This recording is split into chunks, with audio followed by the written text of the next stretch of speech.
Julian উডের এমন কাণ্ড দেখে আপনি হয়তো হতবাক হতে পারেন, কেননা তিনি যে অভিনব কায়দায় তার শিষ্যদের পাওয়ার হিটিং শেখাচ্ছেন, যেটা হয়তো দেখে আপনি নিজেও চমকে যাবেন।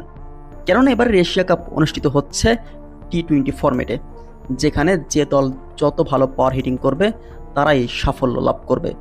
তাই তো বাংলাদেশ দল তারাও কেন বা পিছিয়ে থাকবে পাওয়ার হিটিংয়ের ক্ষেত্রে।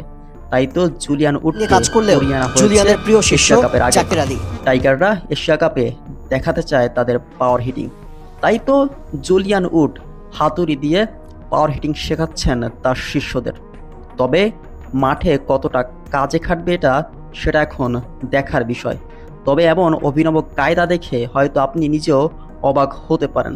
তবে দেখা যাক বাংলাদেশ দল ঠিক কতটা ভালো পারফরমেন্স করতে পারে এমন কৌশল রপ্ত করে। অস্ট্রেলিয়া কিংবা ওয়েস্ট ইন্ডিজের ক্রিকেটারদের মতো ভালো পাওয়ার হিটার নেই বাংলাদেশে, তাই তো তাদের কৌশল বুঝে পাওয়ার হিটিং করতে হয়।